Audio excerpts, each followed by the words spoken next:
तुम्हारा क्या मामला है? उन्होंने कहा तुम्हारे पास क्या है, वो हमें खाने के लिए दे दो। मोइनुद्दीन ने सारा साजो सामान उनके हवाले किया और करने के बाद में जब वो शिकम शेर हो गए, फिर उन्होंने कहा मोइनुद्दीन और तुम्हारे पास क्या है? कहा हमारे पास इतने पैसे हैं। कहा वो भी दे दो। उन लोगों ने पैसे भी दे दिए और फिर मोइनुद्दीन ने जब देखा इन लोग तमाम पैसे भी ले लिए, साजो सामान भी ले लिया, तो मोइनुद्दीन पूछते हैं अरे यारो बताओ तो सही, आखिर जंगलों बयाबान के अंदर तुम क्या कर रहे हो और यहाँ पर तुम्हारा जो है हाल क्या है? उन लोगों ने बताया था मोइनुद्दीन तुम्हारे पास जो कुछ भी था वो तुमने हमें दे दिया है, साजो सामान भी हमें दे दिया है, रुपया और पैसा भी हमें दे दिया है, सब कुछ हमें दे दिया है, लेकिन आए मोइनुद्दीन अब तुम्हारे पास कुछ नहीं बचा है और तुम इस गलत फहमी में हो। हम यहाँ पर जो है वो रास्ता भूले हुए हो, रास्ता बताने के लिए इस जंगल में नहीं है, बल्कि हम रहजन और चोर है, जो भी आता है उसे लूट लिया करते हैं। मोइनुद्दीन ने जब सुना तो आज फरमाते हैं लोगों चोरी करना बंद कर दो,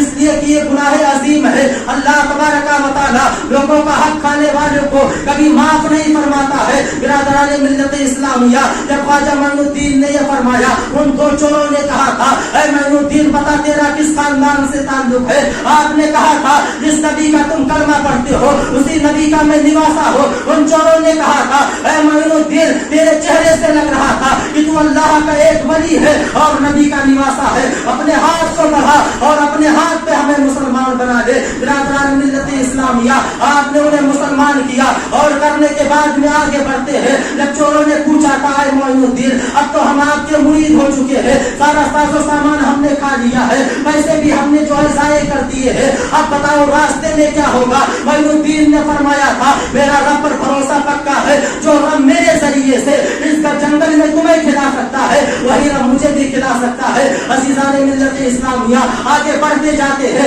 एक झोपड़ी आती है, उस झोपड़ी से एक जो है गरीब और औरत बुढ़िया निकलती है। निकलने के बाद में कहा था ऐ मोइनुद्दीन क्या तुम्हारा नाम मोइनुद्दीन हसन है? आपने फरमाया हाँ। कहा आज की रात जो है तो हमारे यहाँ मेहमान नवाजी कर लो। मोइनुद्दीन रात को ठहरते हैं और ठहरने के बाद में सुबह में जब सफर जारी करते हैं, रास्ते से वो दोनों चोर रात को भेजकर वापस पलट के आते हैं। क्या देखते हैं वही रास्ता है, वही जगह है, मगर वो झोपड़ी मौजूद नहीं है। बड़े ताज्जुब हुए और कहा यार कुछ ही घंटों के अंदर यहाँ से झोपड़ी गई तो कहा गई यहाँ पर एक बुढ़िया का मकान था, वो औरत किधर चली गई? अचानक एक चोर ने कहा था चोर का मुझे पता नहीं है, चोर मोइनुद्दीन के जरिए इस जंगल में हमें खिला रहा था, वही मोइनुद्दीन जो है फरिश्ते की शक्ल में भेजकर उस औरत को मोइनुद्दीन को खिला रहा था। अज़ीज़ाने मिल्लत इस्लामिया, तो ख्वाजा करीम नवाज रहमा इल्म दीन हासिल करने के लिए बुखारा पहुंचते हैं, वहां से आपने इल्म दीन हासिल किया, आलिम बने।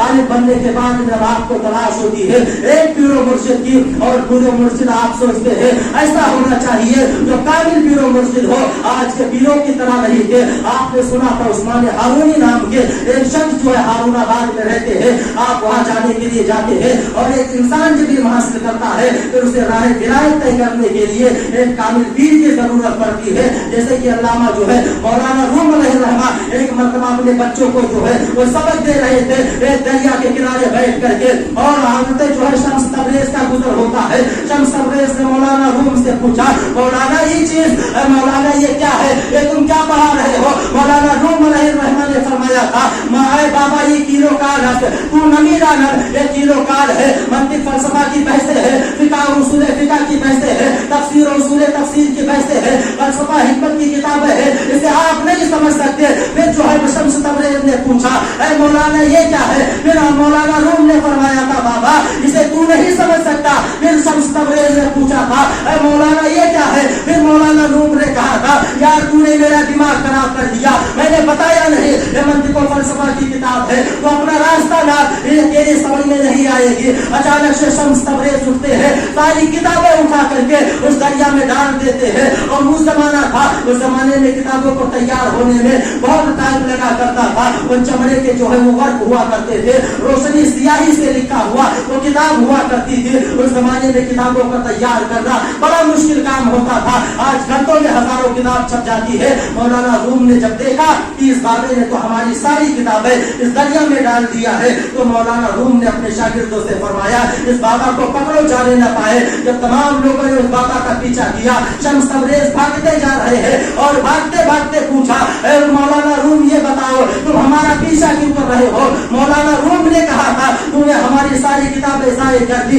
अब पता तो सही हम इल्म दीन कैसे हासिल करेंगे, बच्चों को कैसे पढ़ाएंगे? बड़ी मेहनत और मशक्कत के बाद हमने ये किताबें तैयार कराई थी। मौलाना रूम ने इतना सुना, फिर शम्स तबरेज फरमाते हैं बस इतनी सी बात, चलो मैं तुम्हारी किताब निकाल देता हूँ। शम्स तबरेज दरिया के अंदर जाते हैं और जाने के बाद में किताबों को निकालना शुरू करते हैं। कसम खुदा की आप एक हाथ से किताबें निकाल रहे थे, दूसरी हाथ से उन किताबों से मिट्टी और धूल के गर्दो गुबार उड़ रहे थे। मौलाना रूम ने पूछा ए बाबा ये चीज ये क्या है? फिर शम्स तबरेज ने फरमाया था मौलाना ये हालत ये हाल है, इसे तुम नहीं जान सकते, तुमने मुझे कहा था ये इल्म दीन है, इसे तुम नहीं जान सकते, ये विलायत जो है ये मुझे मिली है और ये करामत ऐसी है ए मौलाना इसे तुम नहीं जान सकते। अब मौलाना रूम रहमा शम्स तबरेज के गुलाम होते हैं और होने के बाद में फिर मौलाना रूम अपने वक्त के एक बहुत बड़े मुहद्दिस बनते हैं। वो शम्स तबरेज आज के बाबाओं की तरह नहीं थे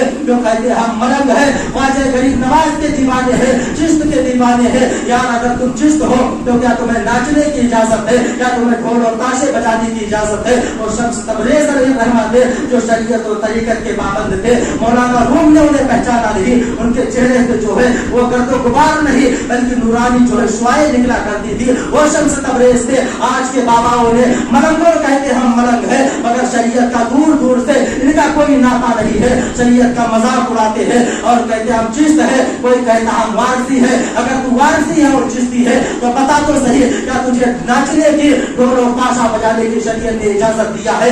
आज ये चर्सी और भंगी मुजावर हमसे पूछता है बताओ कव्वाली कराने नाजायज कहाँ लिखा है? आज ये दिन देखना पड़ रहा है आलिमों को कि इन्हें इस बात की दलील देनी पड़ती है कि कव्वाली सुनना जायज है या नाजायज है, जबकि उलमाए आबा ने ये बात सराहतन के साथ लिख दी थी कव्वाली सुनना और सुनाना नाजायज और हराम शिर्क और बिदअत है।